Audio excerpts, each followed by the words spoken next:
자, 그럼 본격적으로 첫 순서를 한번 시작해 보겠습니다. 용태 아나운서님께서 좀 시작을 해 주시죠.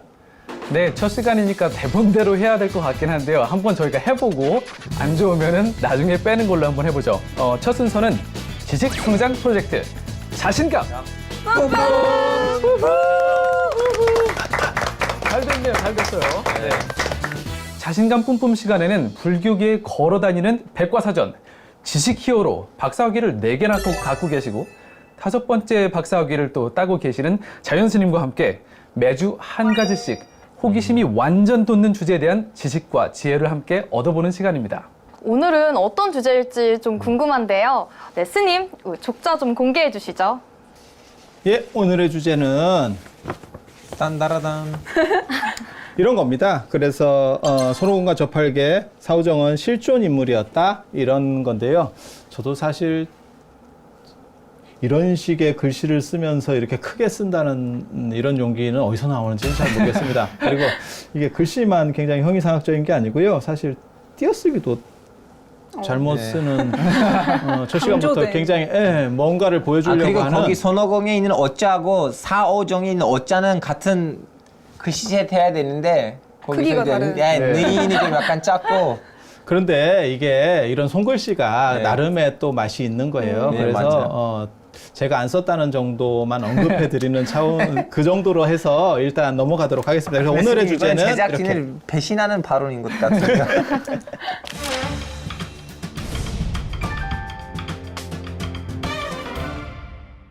네, 자, 그럼 스님 오늘 과연 어떤 이야기가 담겨져 있는지 네, 이야기 시작해 주시죠. 예, 서유기 하면 어떻게 보면 동아시아를 대표하는 지괴 소설이고 무슨 뭐 책도 있었고 게임도 있었고 영화도 있었고 다양한 장르를 통해서 많이 소개됐었던 거고요. 사실 뭐 불교적으로는 동아시아의 다른 문화, 그러니까는 무슨 삼국지라든지 뭐 수호지라든지 금병매와 더불어서 이제 4대 기서에 속하지만 그 중에서 불교를 대표할 수 있는 그러한 부분들인데요.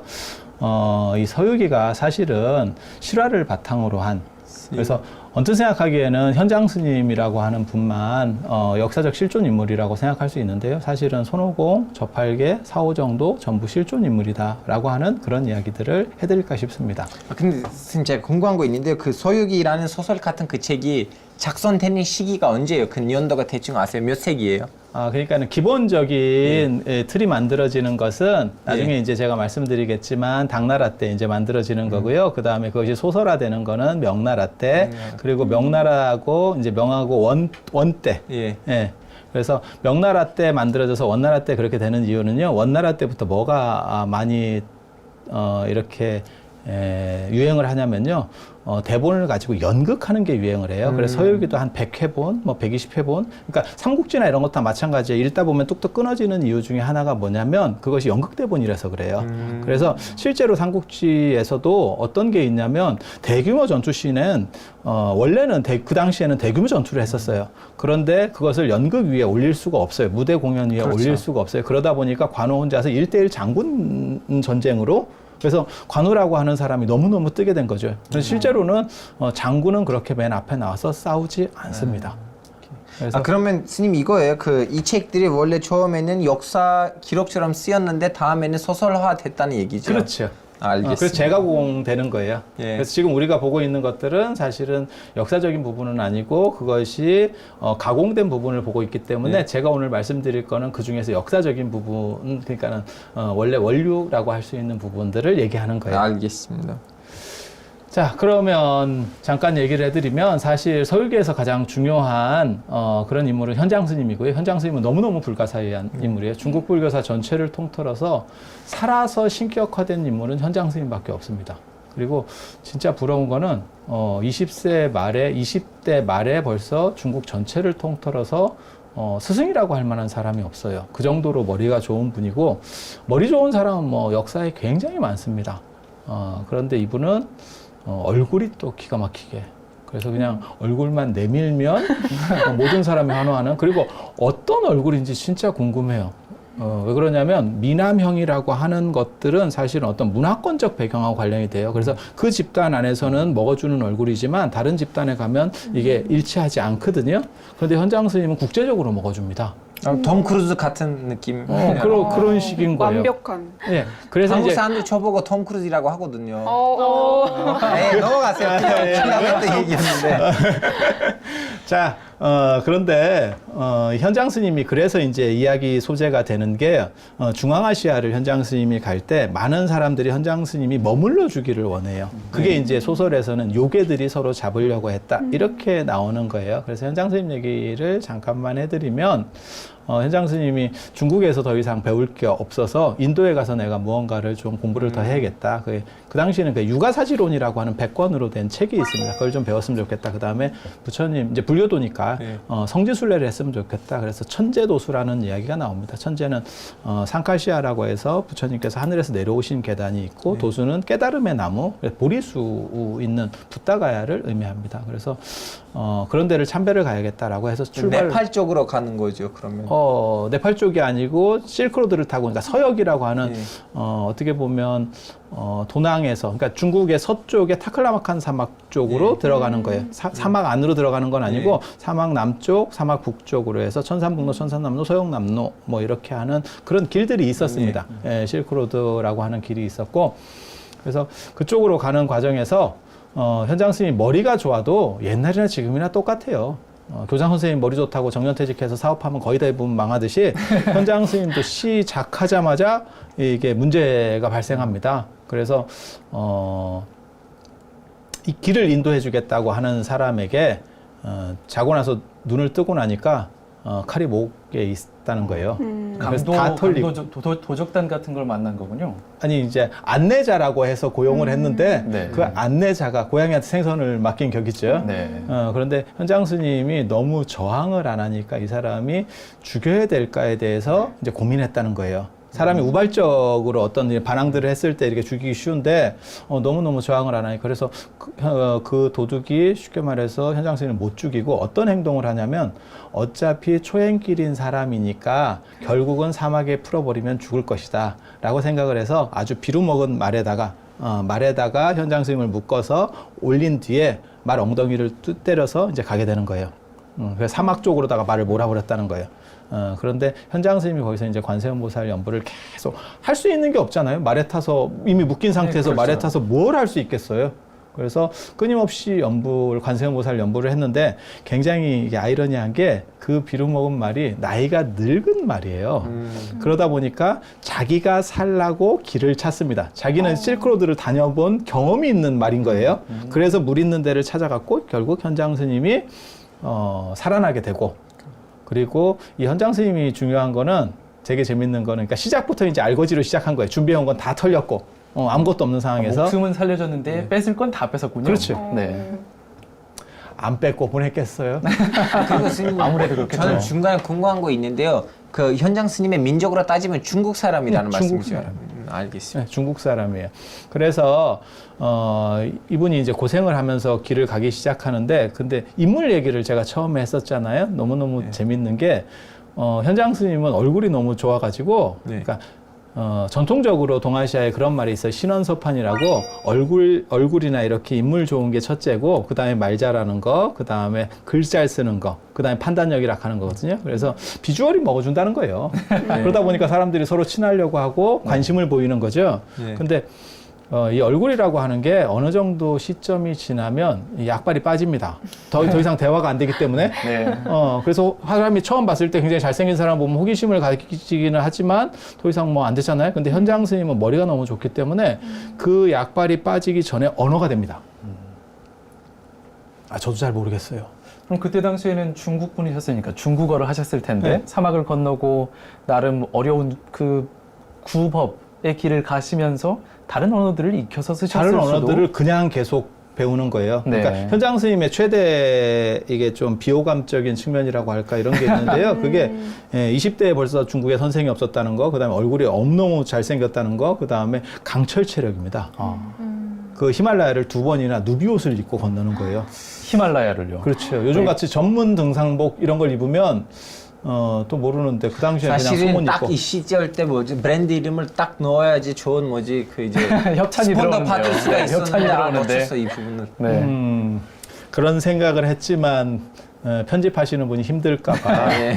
차마 그렇게 못했습니다. 아, 예. 지금 근데 제가 궁금한 거는 저희의 손오공 저팔계 사오정은 언제쯤 등장하죠? 지금 나옵니다. 네. 그래서 중앙아시아에서 고창국이라고 하는 데가 중국 서쪽 끝부분에 있는 나라예요. 중국에서 조금 더 나가면 그 고창국 국왕에 이제 국문태라고 하는 분이 계신데 그분이 현장 스님을 너무너무 좋아해서 사실은 당신 동생하고 결혼했으면 좋겠다라는 얘기를 합니다.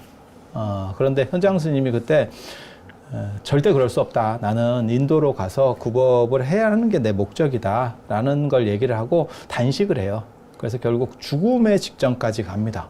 계속 단식을 해요. 그러니까 국문태 입장에서는 내가 저분을 친하고 싶은 거지 죽이고 싶은 입장은 아니거든요. 그러니까 어떤 행동을 하냐면 그러면 약속을 합시다.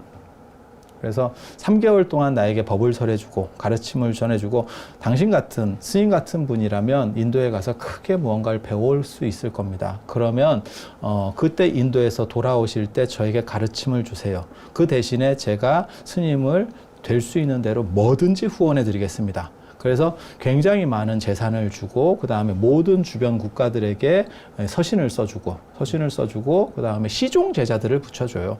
그 시종 제자들이 바로 손오공, 저팔계, 사오정 같은 분들이에요. 그래서 거기서 등장하는 분들이고 이 국문태라고 하는 사람이 신심이 얼마나 좋았냐면 왕인데도 불구하고 법을 설할 때 현장 스님에게 가르침을 청할 때 3개월 동안 당신이 엎드려요. 법단 밑에 엎드려요. 그럼 현장 스님이 그걸 등을 밟고 올라가서 법을 설해요. 그렇게 3개월. 그래서 의형제를 맺고 결국은 그 스폰서를 받아서 엄청난, 그러니까 왕이 국서를 써서 이웃 나라들에게 주니까 그다음부터 현장 스님이 이제 풀리기 시작하는 거예요. 그리고 시종 제자들이 원래는 4명입니다. 그래서 오공, 그 다음에 저팔계가 8개가 아니고요. 저오능이에요. 사실은 오능. 그 다음에 사오정 할 때 오정, 그 다음에 오해, 이렇게 4명이라고 하는 제자가 붙는데요. 이 제자들이 왜 4명인데 소설상에서는 3명으로 축약이 되냐면 중국 사람들은 사라고 하는 숫자를 죽을 사자하고 발음이 똑같다 그래서 싫어해요. 그래서 4에서 하나를 줄여서 3으로 3명만 출연시키는 걸로. 실제로 우리가 사홍서원 같은 경우도 지금 한글로 노래로 할 때는 4번 다 인사를 하는 방식이지만 한문으로 할 때는 중생무변 서원도에서 1번 인사하고 번뇌무진 서원단에서 1번 인사하고 법문무량 서원학에서는 인사를 안 합니다. 그리고 불도무상 서원성에서 1번 해서 3번으로 축약하는 이런 방식들이 존재해요. 그래서 어떤 숫자나 발음과 관련된 기호죠. 선호도라고 관계되는 거고. 그래서 또 뭐가 있냐면 이게 깨달을 오자 돌림이에요. 그래서 이게 법명입니다. 법명. 그러니까 동아시아 쪽에는 가명 문화가 있어요. 그래서 원래 이름이 있고 그 다음에 출가를 하거나 어떤 의미적인 것들을 할 때는 이름을 약간 바꿔서 부르는 그렇다 보니까 깨달을 오자 돌림으로 그래서 오능, 오해, 오능, 오해, 그 다음에 사오정, 손오공 오자 돌림. 그래서 이렇게 동아시아 전통 문화 중에서 이렇게 돌림자를 쓰는 문화가 사실은 절에서 처음 시작되는 거예요. 이유는 뭐냐면 일반 혈족들은 송나라 때도 돌림자를 쓰지 않았습니다. 일반 유교 쪽에서는. 그런데 절에서 먼저 쓰는 이유는 뭐냐면 다 각계각층의 다른 사람들이 모여서 형제처럼 지내야 되는데 그것을 어떻게 통일성을 주기가 어려웠던 거예요. 그래서 법명에는 돌림자를 쓰는 문화가 존재하는 거예요. 그래서 이분들이 결국 인도로 현장 스님을 모시고 갑니다. 그 가는 과정에서 그러니까 저팔계라고 할 수 있는 저오능, 그 다음에 사오정은 히말라야를 건너다가 파미르공 건너다가 죽게 됩니다. 그리고 이제 손오공하고 오해는 다시 끝까지 와서 이렇게 고창국까지 오는. 그리고 여기에 또 너무너무 재밌는 이야기들이 있어요. 사실은 파미르고원을 건너게 되는데 그 파미르고원에 거기가 파의 산지예요. 파의 산지. 네, 파. 어떤 양파, 파 할 때 파. 파가 거기서 네. 유래된 거군요. 그래서 그걸 파총자를 써서 그걸 총령이라고도 하고요. 달마트에서 그쪽에서 네, 돌아갈 때 들어본 것 같아요. 총령으로 넘어갔다는 게 거기고요. 파미르 고원이라서 파예요. 파미르 고원이라서 우리가 그걸 파라고 부른다니까. 나중에 몰랐어. 오신체로스 금하는 파가 거기서 유래됐다는 게 좀 신기하네요. 그 동네는 전부 제주도 유채밭처럼 전부 파밭이라는 거예요. 네, 전부 파밭이라는 거예요. 네. 오. 돌아올 때 감동적인 이야기를 조금만 해드리면 현장 스님이 가실 때는 실크로드밖에 없었어요. 근데 네. 올 때가 되면 해상 실크로드가 열려요. 그래서 바다로 오면 훨씬 편합니다. 그런데도 국문태랑 약속을 지키기 위해서 죽음의 길을 다시 건너옵니다. 그렇게 힘들게 왔는데 현장 스님이 16년 동안 유학을 하시거든요. 그 과정에서 당나라가 팽창을 하고 팽창하는 과정에서 이미 고창국은 멸망을 했어요. 그래서 그럼 선생님 지금 그 고창국의 민족이 어떤 민족이었어요? 그거 혹시 아세요? 그 중앙아시아 쪽에 위구르족이 서역 아닐까 쪽에 싶어요. 그 근처 왜냐하면 투르크 계통들 중에서 유일하게 불교를 받아들이는 투르크 계통 민족이 위구르족이거든요. 그리고 위구르족의 그 역대적으로 그 사는 지역도 보면 딱 그 중국의 서쪽 맞아요. 그리고 근처입니다. 티베트 위쪽이거든요. 그래서 위구르 사람들이랑 만나지 않았을까 싶어요, 현장 스님. 그쪽이라고 보시면 거의 맞을 거예요. 그래서 지금 국문태는 아마 한족 계열의 피가 섞였었던 것 같고, 그래서 그 동네가 지금도 유적이 있어요. 그래서 고창고성이라든지 현장 스님께서 직접 설법하셨던 그런 법당도 지금 가면 있을 수 있어요. 그래서 현장 스님이 그 약속을 지키기 위해서 그 고창까지 왔지만 그 나라는 이미 사라지고 없었고, 그 다음에 남은 두 제자, 손오공하고 그다음에 오해는 이제 약간 쓸쓸해지는 거죠. 그런데 소설에서는 어떻게 가냐면 손오공은 천축에서 경전을 구해온 공덕으로 나중에 투전승불이 된다. 그러니까 붓다의 과위에 오른다. 네. 뭐 이런 식으로다가 다 미화가 돼서 끝나는 걸로 그렇게 되어 있습니다. 그럼 역사적으로는 어렵게 살아남아서 스님을 모시고 도착한 오공과 오회는 사실 뭐 어떤 부귀영화를 누린다든가 사회적인 성공을 받는다든가 추앙을 받는다든가 그런 일은 없었던 건가요? 그게 기록에 남아있진 않은데요. 네. 고생한 거에 비해서는 사실 많이 쓸쓸했을 거예요. 왜냐하면 본국이 이미 사라져 있는 상황에서 네. 그러면 자신들이 알고 있었던 그런 기반들이 다 사라지고 없는 거잖아요. 전쟁에 쓸려버렸기 때문에. 그러면 뭔가 쓸쓸함이 있지 않았을까요? 그런데 사실은 본 이야기는 현장 스님에 대한 이야기는 사실 거기서부터 또 출발을 하는 게 있어요. 아, 그런가요? 그런데 뭐 길게 얘기해 드릴 수는 없고 거기서부터 이제 당태종과 뭔가 이렇게 만남이 서신을 보내고 그랬더니 당나라 태종은 그 당시에 고구려를 정벌하러 가기 위해서 외국에 왕궁이 없었어요. 장안 황궁이 없었어요. 그때 태국궁이 황궁이었는데 그쪽이 없었어요. 그렇지만 현장 스님이 돌아온다는 얘기를 딱 듣고 당태종은 굉장히 지략가고 이런 사람이라서 현장 스님의 가치를 이해합니다. 네.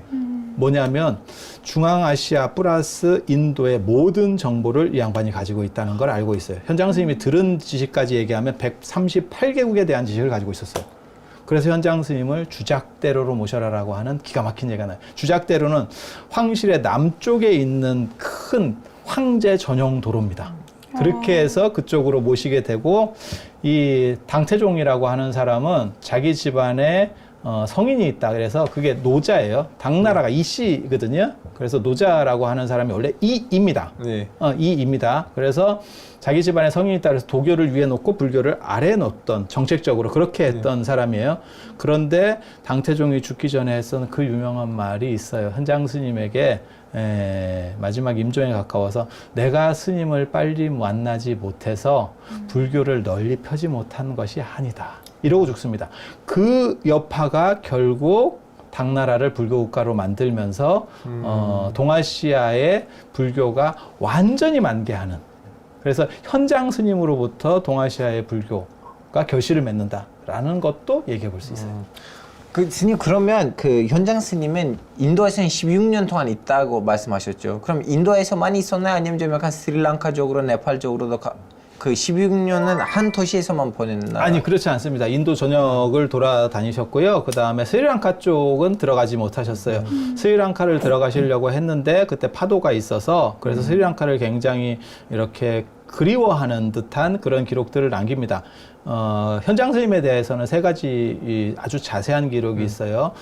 그분이 국정보고서로 당태종의 요청해서 국정보고서 같이 써놓은 대당서역기라는 책이 있고요. 그건 12권짜리입니다. 그 다음에 자은전이라고 당신의 전기 비슷한 책이 있고요. 그 다음에 속고승전 보면 현장전이 따로 있어요. 그래서 그 세 가지 자료들을 맞춰보면 현장에 대해서는 굉장히 구체적인 걸 알 수 있고, 그분이 돌아다니면서 전 인도를 돌아다니면서 공부를 하시고 하는데, 가장 놀라운 거는 외국인임에도 불구하고 인도 전체에서 모든 종교가 붙는 논쟁, 예. 그게 이제 게일왕이라고 하는 분이 그 당시에 가장 주류로서 강력한 왕이었는데, 그 왕이 무차 대회를 열어요. 그러니까 종교 논쟁을 붙여요. 거기서 현장 스님이 나란다 대표로 출전을 해서 1등을 합니다. 진짜 대단하시네요. 1등을 합니다. 그거는 지금으로서는 상상할 수 없을 정도로 대단한 거예요. 왜냐하면 외국인이 외국 문화, 어떤도 문제가 있지만 그 문화 배경이라고 하는 게 있잖아요. 게다가 다른 종교까지 전부 출전하는 데서, 그러면 그걸 이해하고 그 부분들을 깨트려야 되는 거거든요. 굉장히 힘들어요. 그래서 현장 스님과 붙은 대론자 중에 아주 재밌는 사람이 있습니다. 그 양반이 뭐라고 얘기하냐면, 현장 스님한테 굉장히 세게 얘기해요. 죽으면, 논쟁에서 지면 자살합시다. 이렇게 붙는 거예요. 죽음을 각오한 대결이었네요. 예. 지는 사람은 자살합시다. 그러니까 저는 사실 그런 사람도 굉장히 멋있게 보거든요. 얼마나 자기가 노력했고 자신감이 있었으면. 하지만 결과는 안타깝게 됐죠. 결국엔 정말 개인이 베팅한 거예요. 그런데 그 사람이 결국 지고 스스로 목을 베기 위해서 칼을 댑니다. 그때 현장 스님이 그걸 보면서 손을 잡으면서, 칼준 손을 잡으면서 뭐라고 얘기하냐면, 우리 법에는 그런 룰은 없습니다. 당신이 졌다는 걸 승복하면 불교를 귀위해서 불교를 넓히세요. 그걸로 면책된 걸로 하겠습니다. 그래서 그 사람이 불교를 귀위해요. 나름 멋있지 않아? 정말 멋있었어요. 그러네요. 아니, 이기고 지고가 멋있는 게 아니고 죽음을 걸고 싸울 수 있고, 그런 이야기들이 이렇게 어떤 열정, 자기 옳다라고 생각하는 것에 전체를 걸 수 있는 그런 힘, 그런 건 사실 요즘 젊은 사람들에게 보기가 굉장히 어려운 거거든요. 그래서 저는 그런 사람이 설령 졌더라도 사실은 저는 굉장히 높게 평가해요. 자, 그러면 저희 첫 시간에 이제 손오공 저팔계 사오정은 실존 인물이었다라는 주제로 이야기 들어봤는데요. 사실 정말 흥미로운 내용이었죠. 저희가 몰랐던 내용도 많았고요. 네. 저희가 아직 하지 못한 질문들도 많이 있을 텐데요. 한번 서로 질문을 또 스님께 드려볼까요? 일단 제가 좀 궁금했던 건, 저희 사실 이 서유기에서 가장 최대 수혜자는 이 현장법사 또는 삼장법사로 알려진 스님보다는 손오공이죠. 나중에 이제 스피너프로 여러 다양한 문화에서 뭐 드래곤볼 같은 만화라던가 대중문화에서 많이 소비되었는데요. 손오공 보면 원숭이로 나오잖아요. 예. 손오공이 왜 원숭이인 거죠? 수많은 다른 동물들, 뭐 12지신 중에 첫 번째인 쥐가 될 수도 있고 다른 동물이 될 수도 쥐는 있는데 좀 그런데 이거 너무 오버하는 거 아니에요? 왜 원숭이였을까요, 손오공이? 손오공이 원숭이가 되는 이유는요, 인도 신화에 보면 하누만이라고 하는 원숭이 신이 있어요. 인도 남쪽에 가면, 뭐 꼭 남쪽까지도 아니고 인도는 기후때가 덥기 때문에 원숭이들이 많이 살고 있고, 그 중에서 하누만이라고 하는 원숭이 신이 있는데, 그게 라마야나라고 하는, 인도의 마하바라타하고 라마야나라는 2대 서사시가 있는데, 그 라마야나에 보면 라마라고 하는 왕자의 이야기예요. 그 왕자의 여자를 어떻게 하냐면, 스리랑카에서 약간 악의 세력으로 등장합니다. 언제나 스리랑카는 인도에서는 도전하는 세력, 악의 세력. 그러니까 우리 조선으로 얘기하면 일본 같은 관계가 사실은 스리랑카와 그 인도라고 생각하시면 돼요. 그래서 이 스리랑카 쪽에 라바나라고 하는 악마가 이 라마의 부인인 시타를 납치해 가요. 그래서 이제 전쟁이 붙게 되는데, 그런 스토리예요, 그냥. 네. 스토리예요. 그래서 그런 과정에서 하누만이 한 번에 스리랑카까지 건너뛰어서 이제 물리치는 행동대장? 어떻게 보면 대장군 같은 그런 역할을 합니다. 그래서 그러한 요소들이 차입이 돼서 하필 원숭이로. 그리고 돼지로 하기는 좀 그렇잖아요. 돼지가 이거는 좀. 스님, 저 질문 있는데요. 서유기에서 현장 스님을 삼장법사라고 이야기를 하잖아요. 근데 그 현장 스님이랑 삼장법사랑 같은 분이신 거죠? 예, 삼장법사라고 하는 거는요, 경, 율, 논, 이 삼장에 모두 능한 분을 삼장법사라고 하는 거고요. 그러니까 현장 스님만 계시는 건 아니고 구마라집이라든지 의정이라든지 예전에 이런 능한 분들이 많이 계세요. 단지 현장 스님께서 이 부분에서 특별히 어떤 대표성을 가지는 거죠. 마치 보물과 국보의 관계라고 생각하시면 돼요. 보물이라고 하는 거는 비슷한 것들이 있고 그 중에 가장 대표적인 게 국보. 이런 것처럼 삼장법사는 많이 계신데 그 중에서 현장 스님이 가장 이렇게 독보적이기 때문에 현장 삼장. 그래서 삼장법사 하면 현장인 것처럼 이미지가 고착화되는 겁니다.